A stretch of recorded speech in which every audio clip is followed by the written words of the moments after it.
जब आरक्षण का नाम आया है तब ऐसा ही हुआ है। जब जो साइमन कमीशन आया तब भी जो है बाबा साहब ने आरक्षण की बात कही, जब उस टाइम में ब्रिटिश गवर्नमेंट में उस टाइम भी ऐसा ही कहा गया था कि इससे हमारा हिंदुस्तान कमजोर हो जाएगा, जातियों में बट जाएंगे हम लोग, लेकिन नहीं बटे क्योंकि मजबूती मिली। लेकिन इस समाज में बेशक थोड़े लोग आ रहे हैं, लेकिन वो क्वांटिटी में कम हो सकते हैं, लेकिन ग्रेविटी जो है उनकी वो बहुत ज्यादा है। न्यायपालिका का कहना यही है कि जिन लोगों को मिल रहा है उनको तो मिल रहा है, लेकिन जिन लोगों को नहीं मिला, जो लोग पिछड़ गए हैं, उन्हें कैसे मिलेगा, तो इस पर काम करने का प्रयास किया जा रहा है।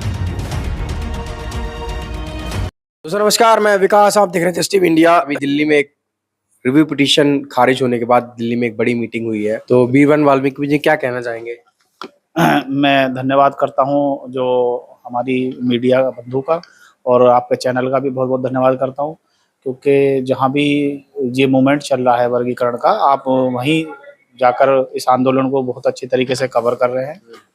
तो जैसा कि आज का जो हमारा कार्यक्रम था वो हमारा वर्गीकरण को लेकर था। जैसे कि अभी माननीय सर्वोच्च न्यायालय ने एक सुझाव दिया है राज्य सरकारों को, तो माननीय सुप्रीम कोर्ट ने, सर्वोच्च न्यायालय ने कोई गाइडलाइन नहीं दी कि 1 साल के अंदर आपको ये लागू करवाना है, या 2 साल के अंदर आपको लागू करवाना है, 6 साल के अंदर ये लागू करवाना है। तो एक तो अभी इसमें कन्फ्यूजन है, क्योंकि उन्होंने माननीय सर्वोच्च न्यायालय ने एक आदेश तो पारित कर दिया है, लेकिन उस जो सुझाव दिया है उसके अंदर कोई गाइडलाइन फिक्स नहीं की गई। जब तक किसी भी चीज की कोई टाइम पीरियड नहीं होता है तो वो कैसे लागू होगा। अब जहाँ ताकतवर जातियां बैठी हैं,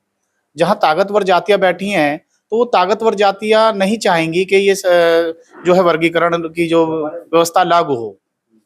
और दूसरी बात ये कि अभी जो हमारे विपक्ष में जो हमारे साथी थे जिन्होंने इसको कैंसिल कराने के लिए एप्लीकेशंस दी थी, पिटीशन दी थी, तो माननीय सर्वोच्च न्यायालय ने उनकी जो सारी पिटीशन है खारिज कर दी है, और उसमें हमारे जो संगठन को और हमारे जो आंदोलन को बल मिला है। तो बहुत सारी इन चीजों पर चर्चा हुई है, और अभी हम जो है माननीय सर्वोच्च न्यायालय में जाएंगे और ये एक दोबारा से याचिका लगाएंगे कि आप जो है इसमें एक गाइडलाइन बनाएं और हमें टाइम पीरियड बताएं। केंद्र में बीजेपी की सरकार है, और अगर आप लोग सेंटर में ही दबाव बनाए तो हो नहीं सकता कि जिन जिन राज्यों में बीजेपी की गवर्नमेंट है तो वहां ये लागू हो जाए।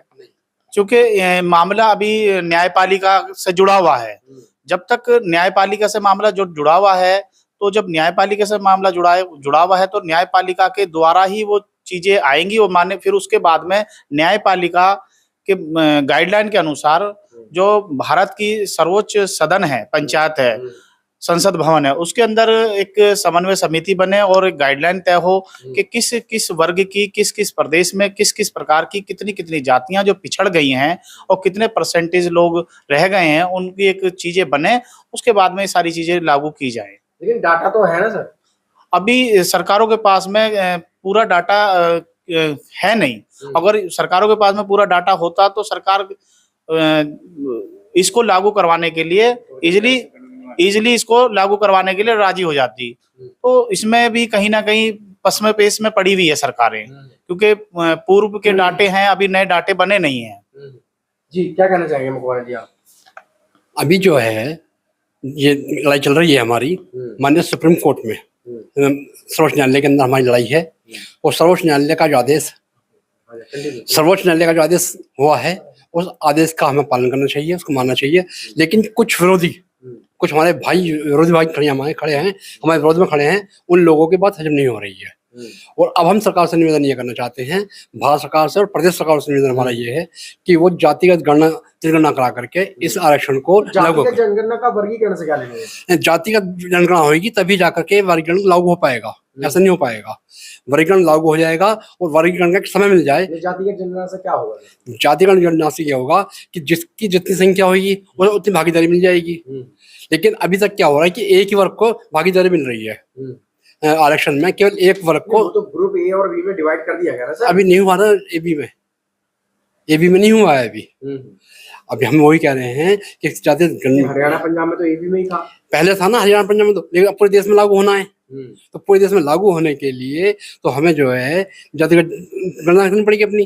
और जातिगत गणना हमारी अगर हो जाती है तो हम जो है उसके ऊपर उस आधार पर हमें रजिस्ट्रेशन, हमें फायदे मिल सकते हैं।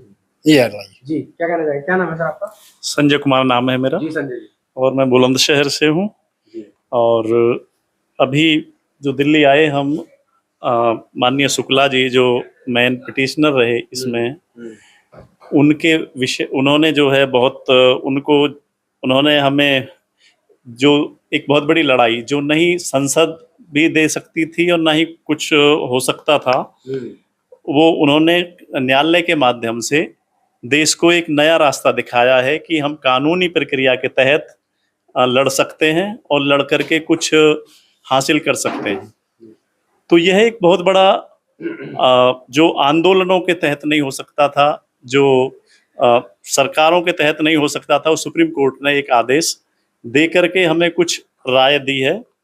लेकिन वह जल्दी से बड़ी पेचीदगी है उसमें, और वो जो हमें निर्णय दिया है उसको बड़ी आसानी से लागू होना बड़ा, उसमें बहुत सारे पेच हैं, वो होना बड़ा बहुत ही कठिन काम है। तो इसमें हमने बहुत सारे बुद्धिजीवियों से संपर्क करके बात करके कि भाई अब आगे की कैसे लड़ाई की, जो है जो उन्होंने कह दिया कि आरक्षण में वर्गीकरण हो, लेकिन हो कैसे, उसके लिए आगे कैसे लड़ाई लड़ी तो जानी आप लोग है। तो लड़ गए ना फिर आपस में सर, जो बहुजन समाज पूरा था वो तो आपस में लड़ गया सर। नहीं, इससे लड़ेगा नहीं, क्योंकि ये तो जातिगत जनगणना की बात नहीं कर रहा हूँ, जब से ये फैसला आया उसके बाद तो खाई बन गई इससे है। जो फैसला आया है इससे हो सकता है, देखो जो फैसला जिस तरह से आया है अलग अलग तरह से समझा गया है, हम उन्हें अच्छी तरह नहीं समझा पा रहे हैं, वो हमारी बात को अच्छी तरह समझ नहीं पा रहे हैं। क्योंकि जब जब आरक्षण का नाम आया है तब तब ऐसा ही हुआ है। जब जो साइमन कमीशन आया तब भी जो है बाबा साहब ने आरक्षण की बात कही, जब उस टाइम में ब्रिटिश गवर्नमेंट में उस टाइम भी ऐसा ही कहा गया था कि इससे हमारा हिंदुस्तान कमजोर हो जाएगा, जातियों में बट जाएंगे हम लोग, लेकिन नहीं बटे क्योंकि मजबूती मिली। पंजाब में हमें आरक्षण मिला तो बड़ा अच्छा विकास किया दोनों समाजों ने मिलकर के, हरियाणा में आरक्षण मिला, दोनों समाज बहुत अच्छी तरह से रहे, बड़े प्यार प्रेम से रहते थे। ये कुछ लोग ऐसे हैं जो जिनको समझ नहीं है या समझना नहीं चाहते, या केवल राजनीति में जाकर के, या केवल कुछ लोगों को जो है ना, कुछ खास लोगों को जो है ही बेनिफिट मिल रहा है। लेकिन सर अभी भी दिल्ली में देखा जाए तो 100-200 से ज्यादा मतलब लोग नहीं आते, अगर कोई भी आप लोग धरना प्रदर्शन करते हैं।